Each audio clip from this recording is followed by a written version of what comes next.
Kenapa kita taat kepada ulama? Hah? Karena Allah wajibkan kita taat kepada ulama. Dengan syarat ulamanya juga taat Allah dan Rasul. Kalau kalau ulama tidak mutlak. Sebab dia mesti mengikut Allah dan Rasul. Bila ternyata bercanggah, seperti yang akan disebutkan oleh Imam Syafi'i nanti, tidak boleh ulama keluar daripada Al-Quran dan Sunnah. Bila jelas, maka kita perjelas. Ya, kau berjali-jali ke Buya kan? Ya, ini Al-Quran, ini hadis. Nampaknya perbuatan Buya ini tidak sesuai dengan Al-Quran dan hadis. Karena hadis Al-Quran, nih hadisnya di perkataan Nabi, perbuatan Nabi, persuasian Nabi tidak ada. Tiba-tiba Buya mengada-ngada. Oleh sebab itu, mohon maaf, dalam bab ini, dengan segala hormat, saya tidak mengikuti. Jelas ya? Tapi sama Nabi bisa begitu. Ini Nabi nampaknya bertentangan dengan mazhab kami ini. Hah? Oleh sebab itu dengan segala hormat kami meninggalkan Nabi. Bisa? Tidak bisa. Tapi kalau meninggal ulama, wajib. Kalau bertentangan, ya kalau bertentangan, tidak usah diungkit-ungkit Pak berapa Imam Syafi'i bertentangan dengan, jangan dicari-cari. Pas ketemu saja nanti. Pas ketemu. Mudah-mudahan tidak banyak lah. Kalau kita ini cari mau banyak memang. Ya, jadi oleh sebab itu bedanya Rasulullah SAW kewajiban kepadanya taat secara mutlak. Ya, sekalipun tidak ada ayat Qur'annya. Tapi kalau kita tidak ada Quran, tidak ada hadis, dasarnya kan kias kan berdasarkan Al-Quran dan hadis juga. Tidak pula ijma ulama. Tiba-tiba bertentangan atau tidak ada dalilnya sama sekali. Kita katakan sesuatu yang perlu dalil, lalu tidak ada dalil, maka tidak ada kekuatannya sekalipun dari ulama. Jelas? Alhamdulillah. Karena ulama diwajibkan mengikuti Allah dan Rasul sallallahu alaihi wasallam. Karena Allah dan Rasul tidak mungkin bertentangan. Tapi ulama dengan Rasul mungkin bertentangan. Mungkin apa enggak? Mungkin. Mungkin. Allah dan Rasul tak mungkin. Sebab maksum. Tapi ulama dengan Allah dan Rasul mungkin bertentangan? Mungkin. Ya Ustaz ya? Karena ulama tidak maksum. Tapi kalau yang ada penyakit dalam hatinya merendahkan ulama, enggak, justru meninggikan ulama. Karena meninggikan ulama itu adalah mengikuti kebenarannya, tidak mengikuti kesalahannya. Itu yang meninggikan ulama. Kalau enggak nanti menyulitkan ulama kita. Dah jelas salah kita ikuti juga. Kamu yang nyuruh kemarin. Kayak itu nanti bebannya ke ulama itu. Tapi ketika kita tinggalkan, lepas beban ulama tersebut.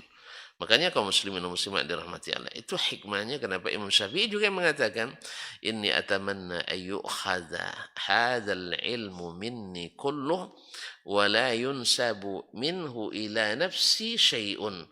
Atau kama qala rahimahullah ta'ala. Saya ingin ilmu ini diambil oleh orang semuanya. Tapi tak satu pun yang dinisbatkan ke saya. Apa sebab? Karena ilmu ini asalnya dari Allah dan dari Rasul. Nah, kalau benar itu dari Allah dan Rasul, berarti Allah. Kalau tidak, buang saja. Sehingga kita tidak ada lagi mengatakan, oh ini Imam Syafi'i mengatakan orang bukan biasa-biasa. Ini orang luar biasa.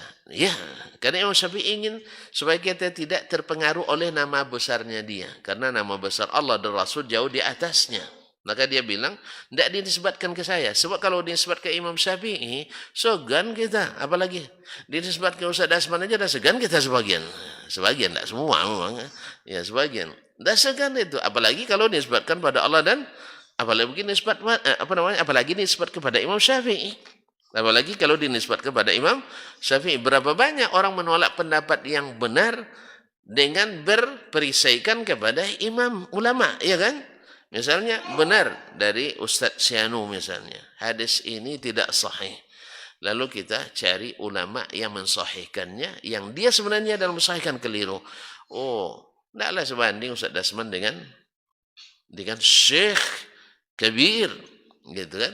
Jadi diadulah antara Syekh Dasman dengan Syekh kabir tadi, syekh besar tadi.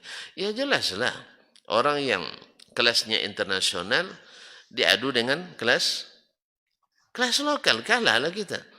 Harusnya kalau jujur jangan diadu yang tidak sekelas. Diadu tidak sekelas ya sama dengan madu apa namanya anak ayam dengan induk itik ya. Allah musta'an. Ya dia diadu pula antara apa namanya bukan diadu dibandingkan ulama ini dengan ulama yang sekelas. Maksud saya, Imam Syafi'i sengaja mengatakan jangan dinisbatkan ke saya. Apa sebab? Sebab kalau dinisbatkan ke saya karena fanatis kepada saya. Kalau fanatis kepada saya bisa menurunkan ta'zim kalian kepada Allah dan Rasul. Iya kan? Berapa aja? Subhanallah. Berapa banyak orang ya ada saya baca kemarin sebuah fatwa yang tidak berdalil. Sebuah fatwa yang tidak berdalil.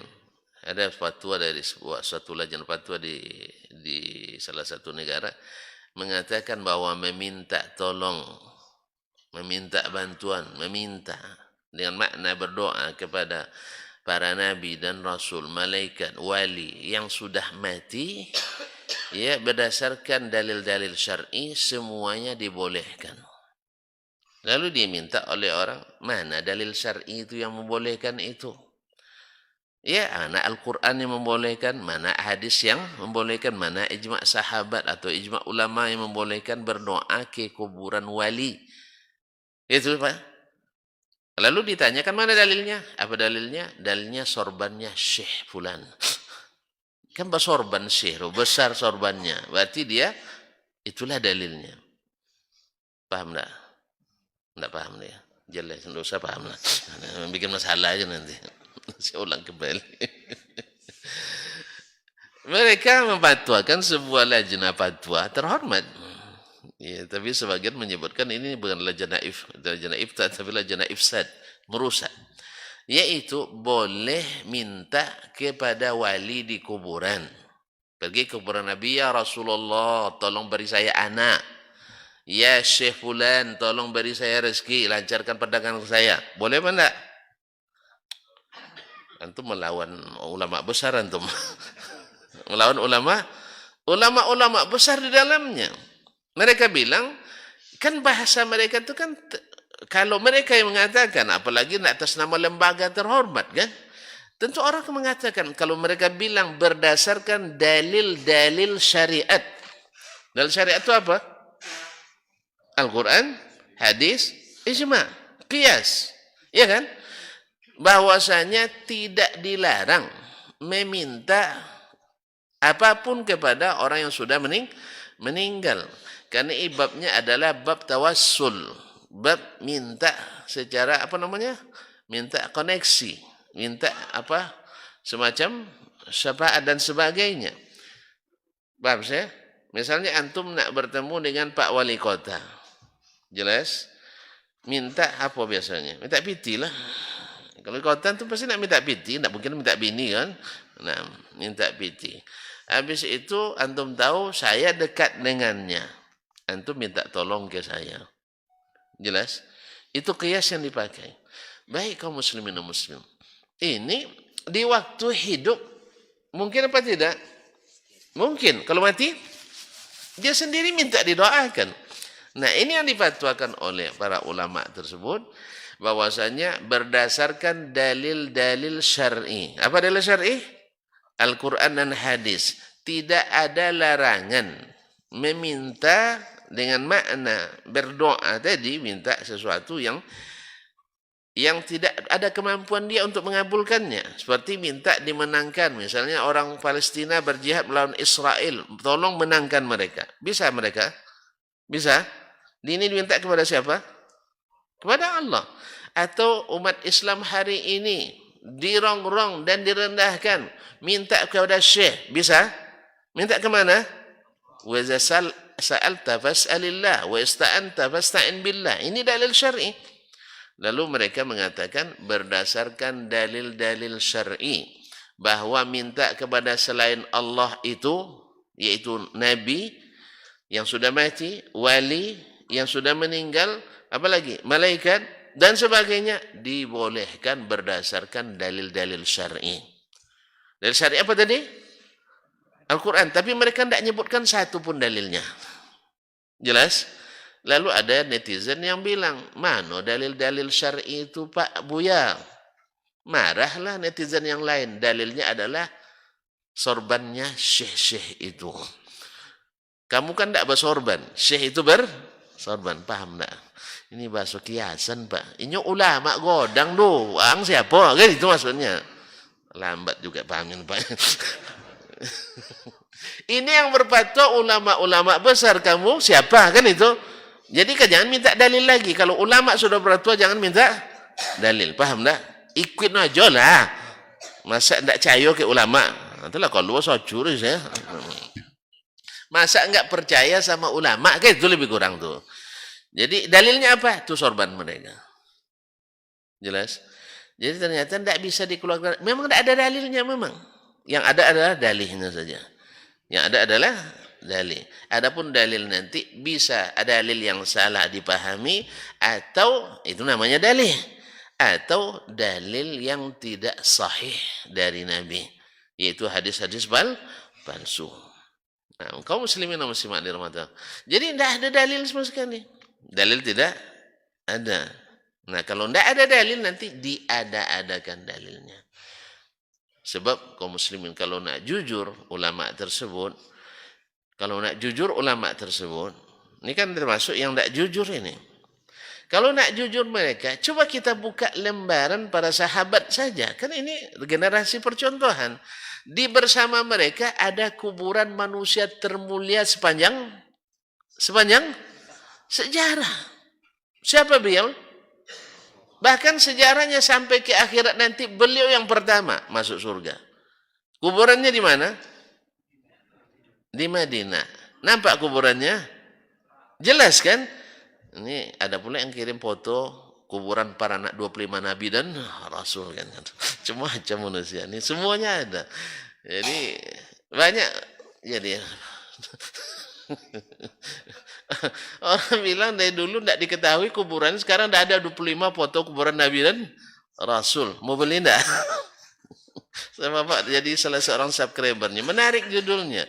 Iya, korbannya orang-orang yang tidak belajar, yang tidak ngaji itulah.